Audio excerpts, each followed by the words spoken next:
Eh bien le bonjour, ici Django, bienvenue dans cette nouvelle vidéo.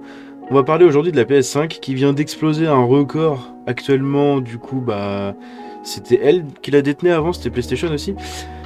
PS5 vient de faire quelque chose qu'une console n'a jamais fait dans l'histoire. La PS5 a livré plus de consoles au cours du trimestre de janvier-mars que toute autre console de l'histoire des jeux vidéo. Ça, c'est incroyable. Le dernier rapport sur les bénéfices de Sony est arrivé et il contient de nouveaux chiffres de vente pour la PlayStation 5.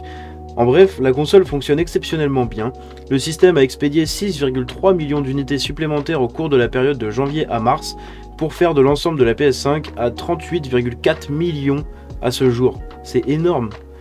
Selon les rapports, c'est le plus grand nombre de consoles qu'une entreprise ait jamais expédié au cours d'un trimestre janvier à mars, battant tous les chiffres de consoles PlayStation précédentes, ainsi que de Xbox et Nintendo. Comme le suggère Pierce Harding-Rolls of Empire Analysis, Ampere. Cependant, il existe une différence clé entre les systèmes expédiés et les systèmes vendus. Quoi qu'il en soit, c'est un résultat énorme. Et, enfin oui, évidemment, la différence, c'est que si vous expédiez 100 consoles dans des dépôts de vente, c'est pas forcément 100 consoles vendues, hein. Mais bon, nul doute que la PS5 se vendra quand même, hein. Donc les 100, si elles s'écoulent pas le jour J, elles s'écouleront le lendemain, quoi.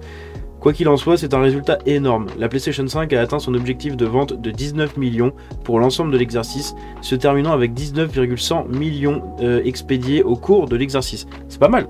C'est vraiment pas mal, hein. C'est quand même assez exceptionnel qu'une console fasse des chiffres comme ça, hein. Les consoles PS5 s'envolent des étagères, car la PS5 a expédié 11,5 millions d'unités au cours de l'exercice précédent. C'est une augmentation de 7,6 millions d'unités. Ça fait quand même beaucoup d'augmentation, hein. C'est énorme. Sony a déclaré que la hausse des expéditions était due au fait fondamental que la PS5 est maintenant de retour en stock. Ouais, parce qu'ils ont quand même mis 1 an et demi à sortir des stocks, hein. Déjà, il y a eu les scalpers, et puis après la pénurie du coup engendrée par le Covid. Enfin, c'était un sketch, hein.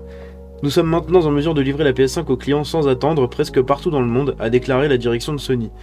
C'est bien, il était temps, et c'est pour ça que maintenant la PS5 elle va grimper en flèche, hein. Non seulement les expéditions de PS5 sont en hausse, mais le nombre d'utilisateurs actifs mensuels sur PlayStation a bondi de 2 millions à 108 millions. 2 millions à 108 millions, putain. C'est incroyable. Le nombre de membres de PS Plus, je sais pas s'ils se sont trompés, a bondi de 2 millions à 108 millions. Oh, c'est bizarre cette phrase, comment c'est tourné là. Bref, le nombre de membres de PlayStation Plus cependant est resté stable à 47,4 millions d'une année à l'autre. En outre, les ventes totales de jeux PlayStation pour l'exercice complet se sont élevées à 264,2 millions, en baisse de quelques 30 millions d'unités d'une année sur l'autre. C'est beaucoup quand même 30 millions. Les ventes de jeux de première partie, cependant, ont terminé l'exercice à 43,5 millions contre 43,9 millions. 67% des jeux PlayStation vendus au cours de l'exercice étaient numériques.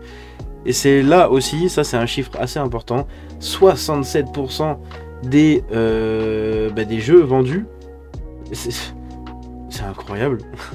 67%. C'est 3 quarts quoi. C'est vraiment, allez, quelques pourcents près, c'est 3 quarts. Les 3 quarts des jeux qui sont vendus, et ça maintenant c'est sur toutes les consoles comme ça, hein, 3 quarts des jeux qui sont vendus, c'est du numérique. Voilà. C'est pour ça que beaucoup de jeux maintenant sortent même plus en physique, ou alors ils vous sortent une boîte avec un CD et c'est tout, et le CD c'est juste un launcher. Donc vous avez 63 MO dedans, et vous le lancez, et derrière vous devez télécharger les 150 Go. C'est dommage, moi j'adore les jeux en boîte, mais c'est vraiment dommage, hein. C'est comme ça, c'est le nouveau marché, c'est le futur. Moi j'aimais bien, vous savez, quand par exemple vous achetez un jeu, et derrière sur le chemin vous arrivez chez vous, et vous regardez tout ce qu'il y a derrière. Donc là c'est ma boîte de Jedi Survivor. Vous regardez derrière, vous lisez tout ce qui est dessus. Et moi à chaque fois ça me hype, en fait ça fait partie de ma hype. Je vais dans un magasin, j'achète mon jeu, et le temps d'attendre à la caisse ou n'importe, je le retourne, tac, et derrière je lis tout ce qui est marqué. Et ça me fait kiffer. Des fois il n'y a rien de marqué, comme là je sais pas si vous allez le voir, mais il n'y a rien de marqué sur cette boîte là. Vous avez juste des lignes ici et puis c'est tout, mais souvent c'est marqué sur les côtés, vous avez plein de choses. Donc c'est vraiment dommage, et puis maintenant vous les ouvrez et voilà, vous avez plus rien dedans, hein. Bon, mon CD, je l'avais, enfin le CD il est là, je l'avais, il est dans la console, mais je veux dire, avant il y avait des manuels, il y avait des choses dessus, il y avait des posters pour les GTA par exemple, enfin pour les jeux Rockstar en général. J'ai d'ailleurs le poster de Red Dead derrière là. Mais maintenant il n'y a plus rien, donc bon, moi je continue à acheter en physique quand je peux, parce que je kiffe les boîtes. Mais bah, c'est dommage quoi. Après c'est l'avantage pour eux, ils vendent en numérique, derrière il n'y a aucune revente d'occasion. Donc le joueur qui voudra acheter le jeu, s'il a la flemme d'aller en magasin, s'il peut pas, ou voilà, et ben du coup il achètera en numérique. Et voilà, au lieu d'acheter un jeu à 15 balles en occasion, bah, il va le racheter 40 € quoi, sur un store, un truc comme ça. C'est comme ça, c'est le futur. Sony prévoit que les ventes de PlayStation 5 continueront de croître. Ça c'est sûr. Pour l'exercice en cours, qui se termine le 31 mars 2024, Sony prévoit de vendre 25 millions de consoles PlayStation 5, en hausse par rapport aux 19 millions qu'elle a vendus au cours de l'exercice 2022. Quelque chose qui devrait aider à améliorer encore les chiffres de PS5 est le lancement prochain de Marvel Spider-Man 2. Ça, c'est sûr que ça va faire un gros boom dans les ventes. En outre, la direction de Sony a déclaré qu'elle travaillait sur une nouvelle IP, donc une nouvelle propriété intellectuelle, une nouvelle licence quoi, qu'elle apporterait plus de jeux sur PC et qu'elle haussait le développement de ces jeux en direct. Donc les jeux en direct, on l'a vu, Sony va essayer de se lancer dedans. Je pense qu'ils vont le faire assez proprement, hein, c'est quand même Sony derrière.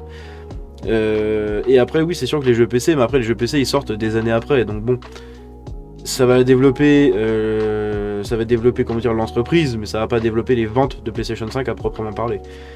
Mais en tout cas, c'est quand même assez intéressant de voir tous ces chiffres, c'est énorme en fait, et ça doit donner le tournis quand même aux analystes, etc. Bon voilà, c'est tout ce que j'avais aujourd'hui pour cette vidéo. J'espère que ça vous a plu. Si c'est le cas, vous pouvez vous abonner, lâcher un like. Je vous dis à la prochaine. C'était Django. Ciao.